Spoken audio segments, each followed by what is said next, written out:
Hey everyone, I'm Charting Man Dan of TheChartGuys, a technical analyst, and in this video we're going to look at the charts to determine what we need to see for the bears to finally prove something to us and see some downsides. So checking in on the broader market, what we need to see for bears to prove things to us. We can make a checklist. We need to see increasing bear volume.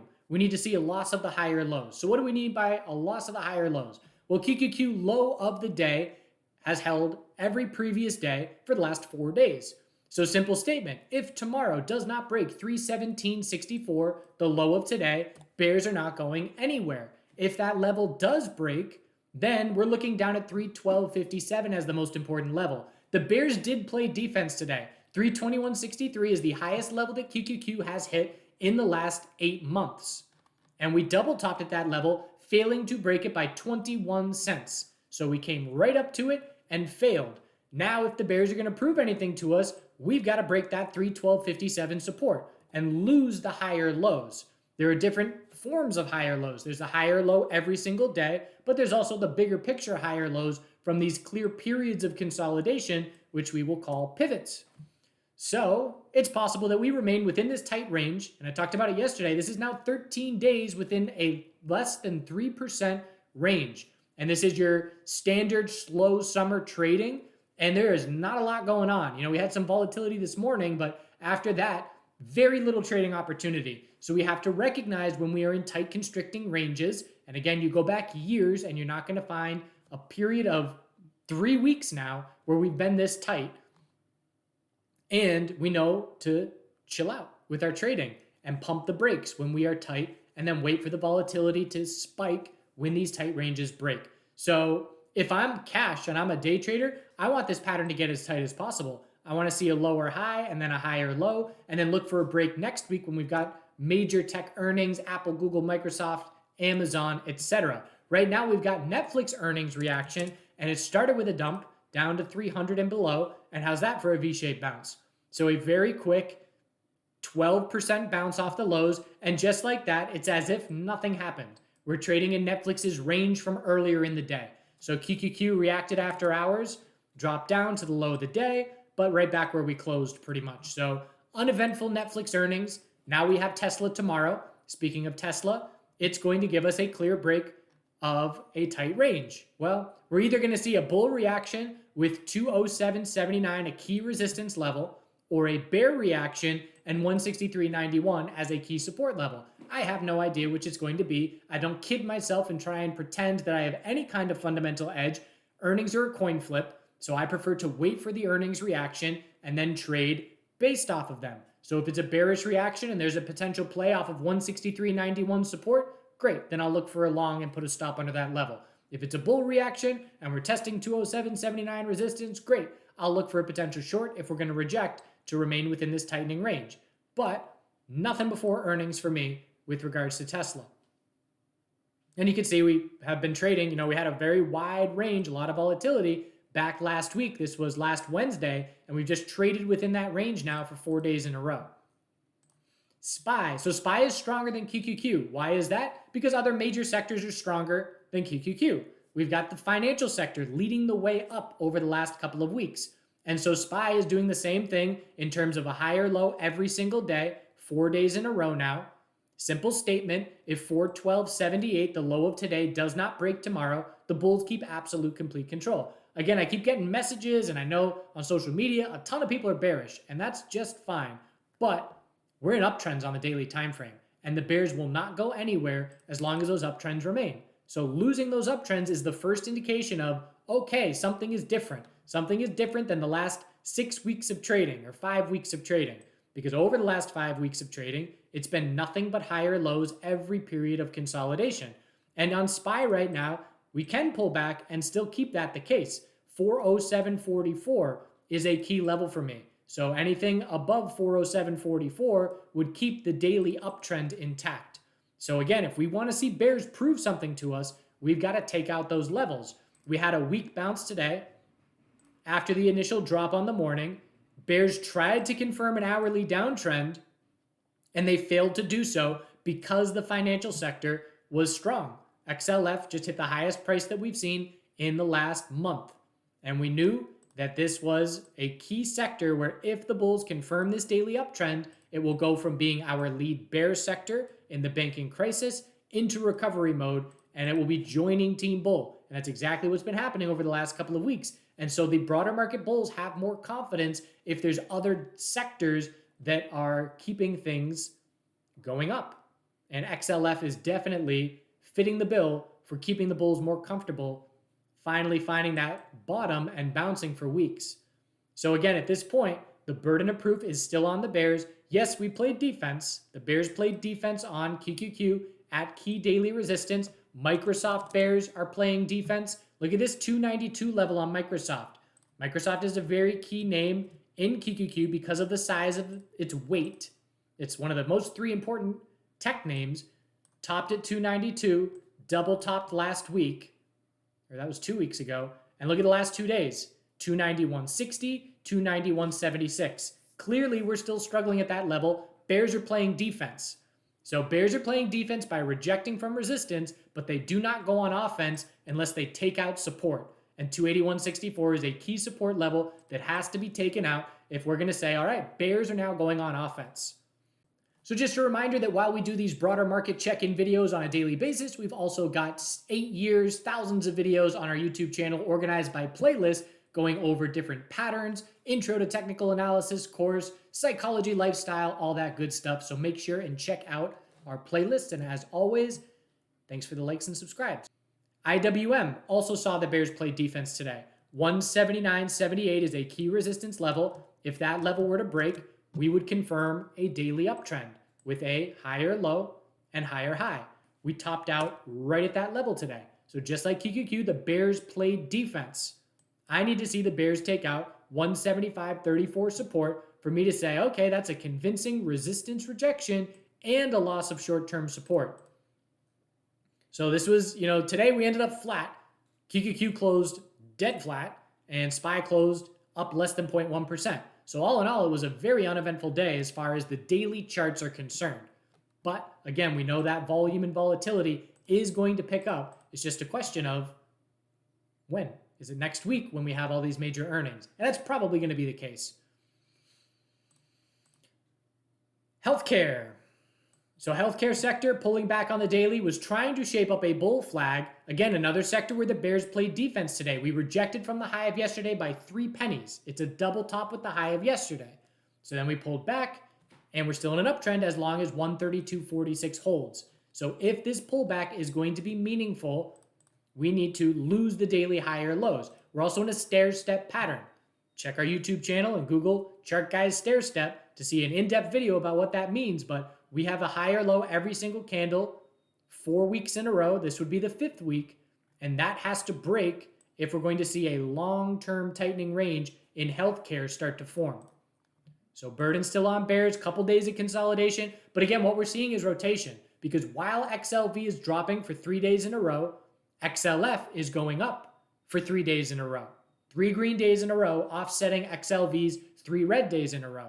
So as long as our major sectors are doing this action of back and forth, taking turns essentially, SPY is going to hold on. We've got to see multiple sectors showing weakness at the same time for the S&P 500 to be showing weakness as a whole. Semiconductors, so SMH, chopping around sideways. So we have this range where we had the low of yesterday. We've got the high of the bounce last week, and we've been trading within this range for the last 9 days. And it's not a very large range as far as the semiconductors are concerned. 2% range over the last, no, I take that back, more than that. A little over a 3% range, almost a 3.5% range over the last 9 trading days. Again, go back and look and find 9 trading days. There's been some periods, and what happened after that, we had a bull break straight into a bear break. So semiconductors, I was looking short on NVDA, and I grabbed a short a couple weeks ago, and it looked like, oh, it's about to roll over, and bears are about to prove it, and then they didn't. And so I stopped out today, break even on that trade by taking partial profit into the initial pullback, but no bear follow through, definitely a red flag, and we did break 280 today, so I stopped out break even. Granted, at this point in time, it's a bull break with no follow through, but we have to see the NASDAQ showing weakness if we're going to see semiconductors pull back in any meaningful way. When we see the next convincing bear, more than just, an hour, the next convincing bear control period, whether it's a couple weeks or however long it lasts, there will be bear volume with it. That's how it will stand out to me.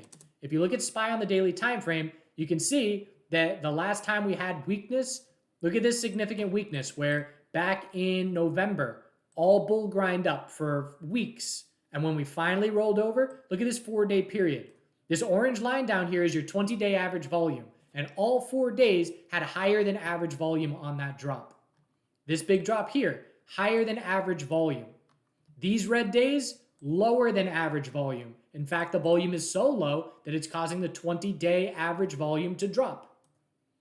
You've got to see the bear volume bigger for us to say, okay, that's getting our attention. The bears are proving follow through. Think of the volume as strength.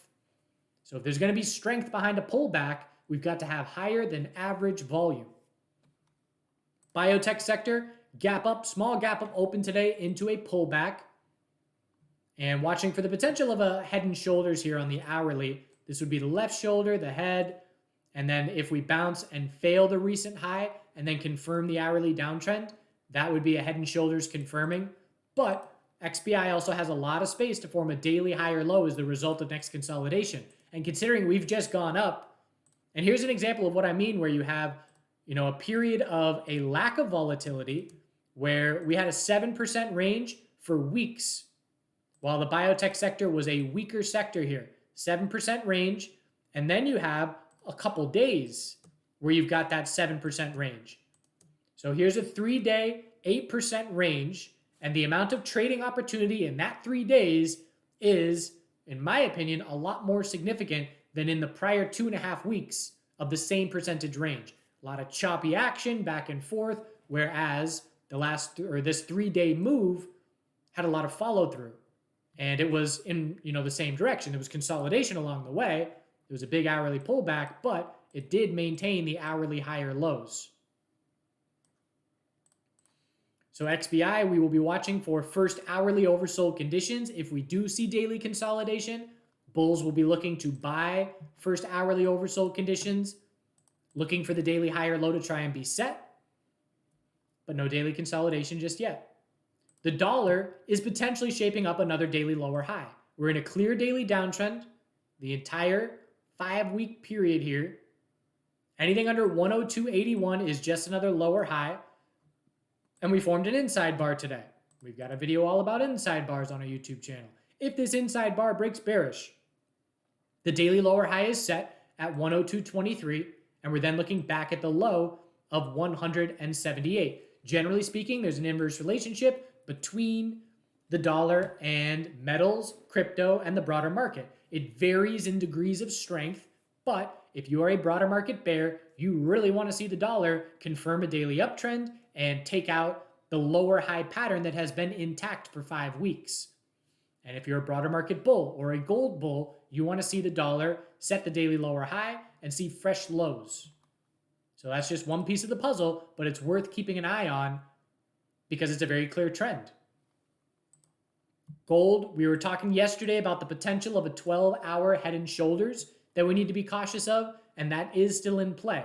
Anything under 2049 is just a 12-hour lower high, and if we then drop down and break 1981, which is a double bottom, that would confirm weekly consolidation would then be underway. And we would be scouting a weekly higher low because there's a whole bunch of space for it to form, but we're just watching for signs in the short term. Is that weekly consolidation about to take place? And looking for clues elsewhere, we've got silver still holding on. Daily EMA 12 support, still a higher low pattern on silver. The miners, still a higher low pattern. But again, you can see that head and shoulders like formation here, where it's possible if we fail the top of 3610 and then break 3407, that's a little head and shoulders confirming, and weekly consolidation will be underway. Same thing, tons of space for a weekly high or low, but we're fairly due for it. We've been going straight up for 5-6 weeks, and we're watching for signs of bulls getting tired in the metals to be looking for weekly consolidation. And the dollar is going to be key.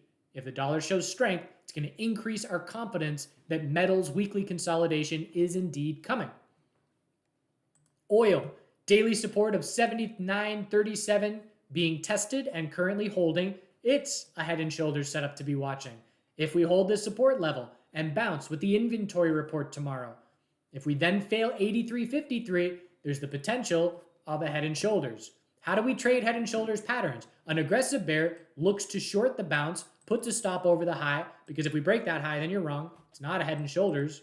And the hope is then that that lower high breaks support and confirms that downtrend. And then you take some profit and then you're risk-free. In an ideal world.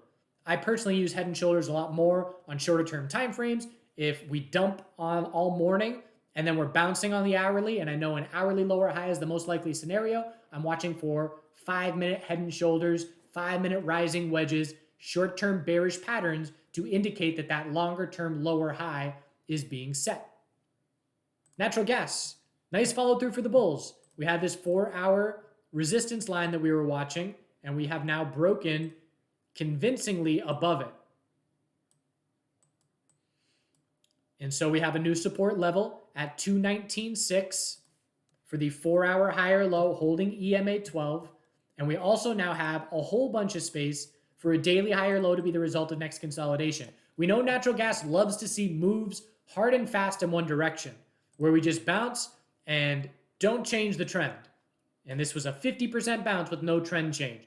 So bulls definitely have to be patient if they're waiting for daily consolidation, because it might take a while. But if you are being patient, you know that daily consolidation will be inevitable eventually. So the bulls want to put as much distance between themselves and the recent low as possible before that daily consolidation to create the space for that trend change to take shape. But there will be a lot of bulls looking for a daily higher low to be the result of next consolidation, in my opinion, after we have this most convincing 3-day bounce that we've seen in 6 weeks. The only thing that the bulls want to be cautious of is that it's not the same as last time. Great move up, but never confirm the trend change. Got to confirm the first daily uptrend that we have seen in like 4 or 5 months, which is pretty astounding. I didn't do a whole lot of trading today personally because it was slow and boring, and that means don't overtrade. But I know that we will see volatility pick up a bit. But that being said, we also have to keep in mind that we're coming from a period of time between the CVID dump back in 2020, the V-shaped bounce, the bear market. We've had a very volatile 3-year period of trading. And I know that we are going to see that volatility diminish significantly eventually. And so one thing that I'm watching for in the NASDAQ long-term time frame, and again, I had that long-term video pattern chart, that's on our YouTube channel, but I am looking for QQQ to potentially give us a 4-month lower high, a 4-month higher low. Next thing you know, it's 2024. We've got a tightening range forming, and then the break of that tightening range will have very significant implications for the long term. But until that happens, there is the possibility that we tighten up a good bit for the rest of 2023. So bulls have full short-term control. I'm ready to go bearish. Every single day, I hit the market and I'm saying, all right, my IRA is exposed to just the bull side right now. And I don't want to see my IRA drop a good bit. It's been a nice little slow climb up at its all-time highs all year. You know, nothing fancy or special, just long-term holding, some positioning. Had J&J, they got a hit from earnings today, but we knew weekly consolidation in J&J was going to be inevitable. We've got to confirm a weekly uptrend if that bottom is going to be set. But I'm also risk-free with my break-even under 150 because I sold partial position.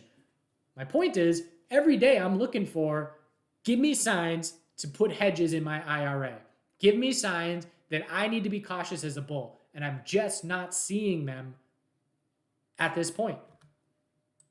Give me bear volume. Give me a loss of SPY daily EMA 12. Give me QQQ losing the higher low each day pattern, heading back down towards 312. These are all things that will say, I should grab some hedge in my IRA. But we're not at that point right now. So prove it to me, bears. They played defense today. Can they go on offense? Got to bring the volume. Appreciate you watching. Do good things. Slowly working on weeding all the beds. I just leave the weeds in the bed and they decompose. provides some protection for the soil. You never want to leave your soil baking out in the sun. Kills all the micro activity that's going on. You want it to stay moist and have all the worms in there. Big mulch pile gonna get delivered tomorrow, and then we'll start weeding and covering up the rest of the garden.